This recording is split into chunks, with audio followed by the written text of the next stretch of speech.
Muchas gracias al profesor Rosa por la invitación en esta ocasión, en la semana de la carrera de Economía en la Universidad de Ricardo Palma, del cual soy egresado.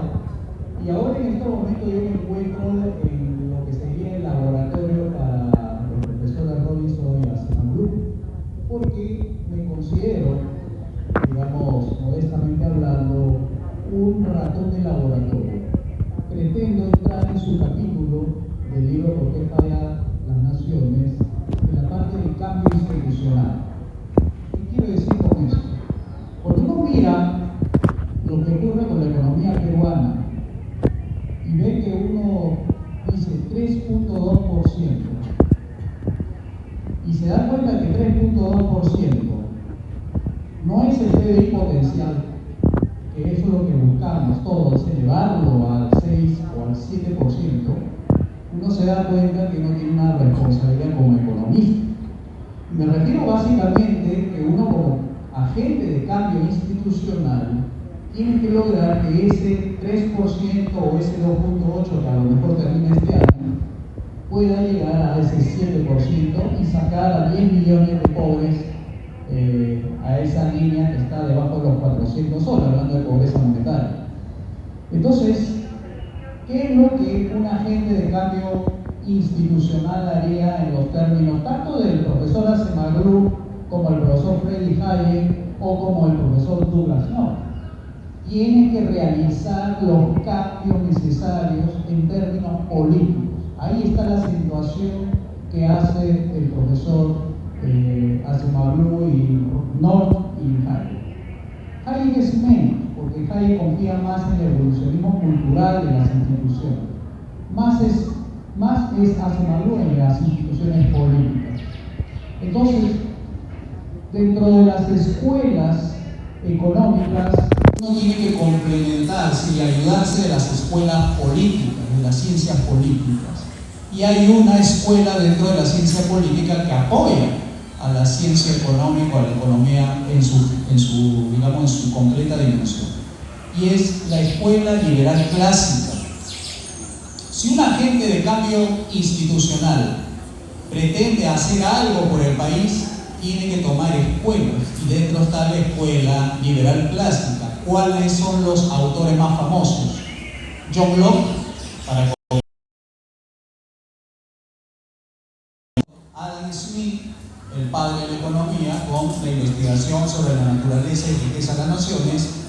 3, tienes a Frédéric Bastiat, de la escuela francesa, liberal clásica, y tienes a alguien que está vivo, que se llama Ron Paul, ex senador de los Estados Unidos, y que fue uno de los pioneros en lanzar una ley de reforma institucional de la Federal Reserve, o sea, del Banco Central de Reserva, para que le hagan una auditoría de la política monetaria.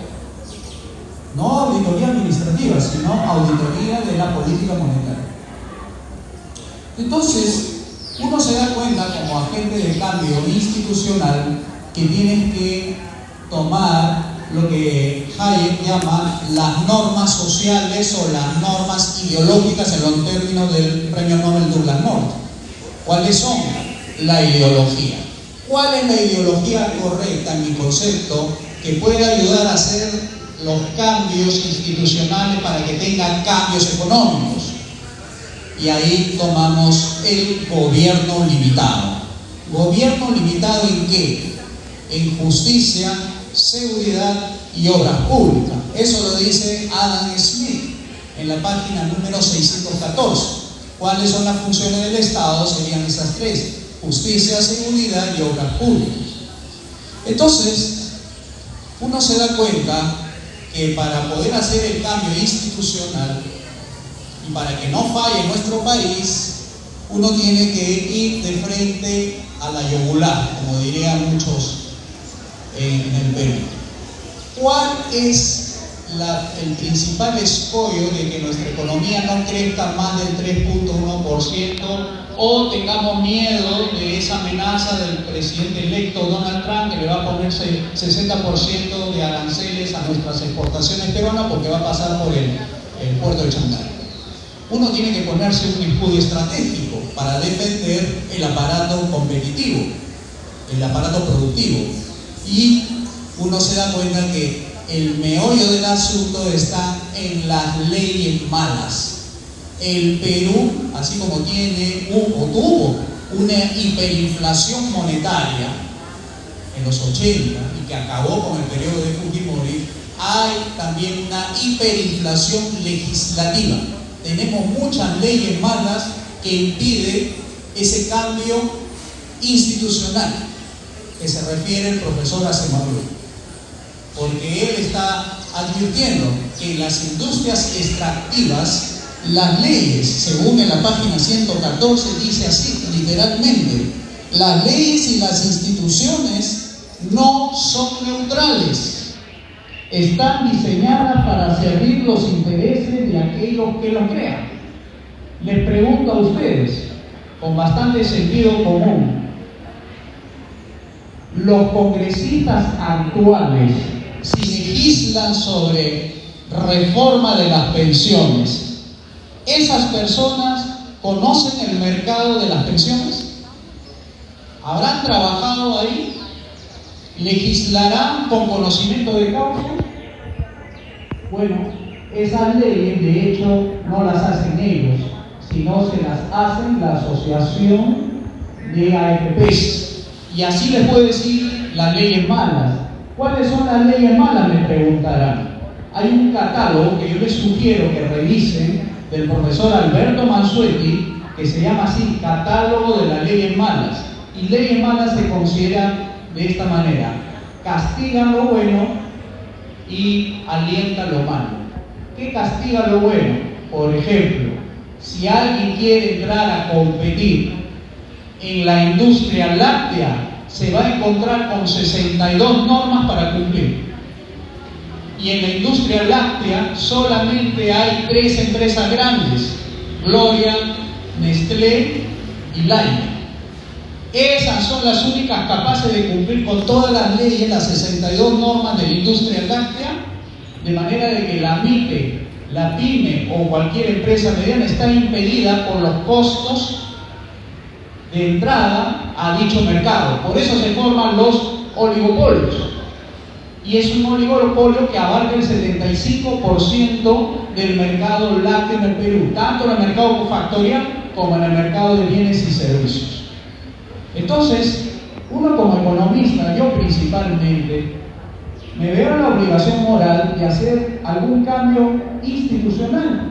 Y para eso tengo que recurrir a cómo debo eliminar esas, calculo yo, 20.000 leyes de las 31.000 leyes que existen en el Perú. Porque esa ley mala está condenando a que se pierdan muchas oportunidades en el camino, o que gremios empresariales pugnen por tomar el Congreso, ir con su proyecto de ley y buscar sus privilegios, como dice el profesor Asemadu. Entonces, ¿qué es lo que hay que hacer? Cambiar la idea de la ley.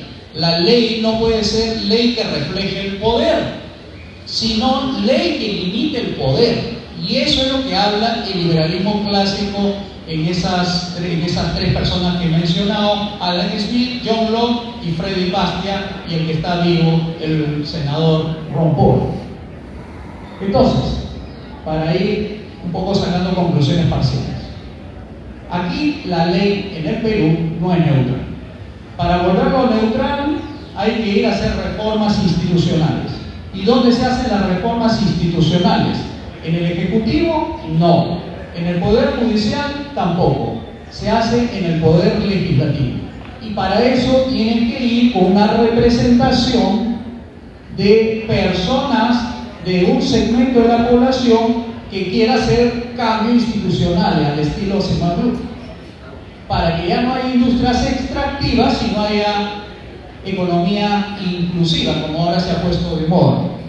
Entonces, las instituciones no son estáticas, están hechas para modificarse cuando no funciona una economía como la que tenemos. Entonces, ¿cuáles son los agentes de cambio natural en un sistema democrático? Los agentes de cambio son los partidos políticos. Pero no confundan los partidos que tenemos ahorita, que no son partidos, con los partidos realmente institucionalizados, que tienen 4 dimensiones.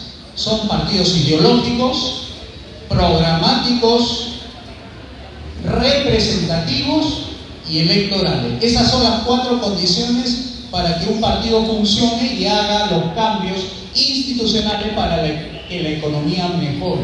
Teniendo ese agente de cambio de un partido, va a poder ir al Congreso y derogar todas esas leyes malas que impiden que se forme el libre mercado, porque lo que hace falta en Perú es libre mercado, y no tenemos libre mercado, tenemos economía social de mercado, que no es lo mismo, porque en la economía social de mercado entra el Estado a regular, controlar, supervisar la economía, y ahí tenemos los 15 ministerios que regula, controla y supervisa la economía junto con sus satélites al estilo soviético, como son todas las instituciones supervisoras, incluyendo Indecopio, Sinervismo, Sintramo, Sintel, Sinfar y todas las superintendencias que hay, y que eso impide el libre mercado.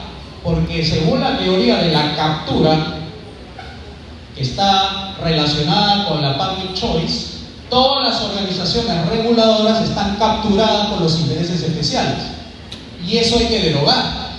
Hay que derogar las leyes que crean todas las instituciones que regulan, controlan y supervisan la economía para que haya libre mercado. Y en cuanto a la reforma institucional, la más importante en consideración de la escuela liberal clásica es el Poder Judicial. El Poder Judicial tiene que ser el poder que le ponga límites tanto al Poder Ejecutivo como al Poder Legislativo, para que no existan estos desequilibrios naturales según nuestra Constitución, en el cual un poder trata de anular al otro, como si los dos fuesen enemigos. Y eso hay que reformar la arquitectura institucional, que es lo que promueve los profesores Robinson y Arcemaglu.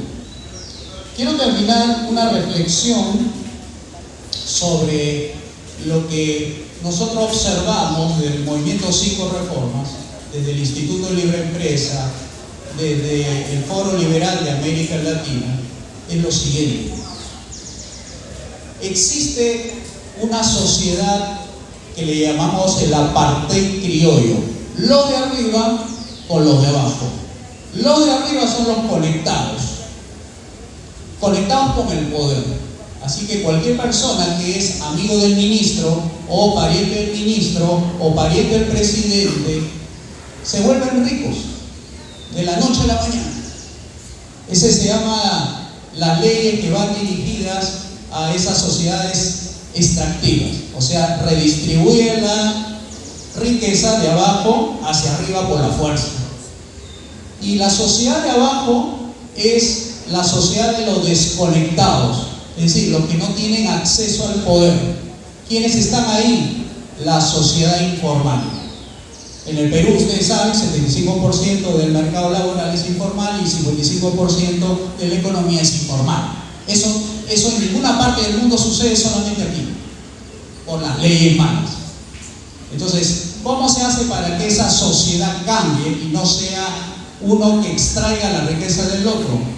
Bueno, tienen que abrir los mercados, tienen que privatizar todas las empresas públicas, las 110, y tienen que desregular la economía haciendo esa eliminación de las 20.000 leyes malas que todavía existen en el país. Con eso corriges institucionalmente esa deformación empresarial, el cual te dice que el 99.5% de las unidades empresariales son MIPES, y que te hace más o menos el 30% del PBI, mientras la mediana y la gran empresa te acumulan la riqueza en 60% o 70%. Bueno, esa es otra normalidad que ocurre en el Perú. Algo de eso dijo Hernando de Soto en su libro. El mejor libro de Hernando de Soto no es el segundo, El Misterio Capital, sino el primero, El Otro Sendero, ¿ya? Entonces, ya para concluir sería así. ¿Queremos un cambio institucional? Sí, pero ¿para qué objetivo? Porque queremos una economía mucho mejor de la que tenemos y no crezca a 3%, sino crezca a 7%, mínimo, para sacar a los 10 millones de pobres que hay en el país en 5 años, por poner eso. Queremos también cambiar las instituciones a través de la derogación de ley de Mala. Entonces apliquemos las 5 reformas liberales. ¿Cuáles son? Reforma política, reforma económica, reforma educativa, reforma de la salud y la reforma de las pensiones.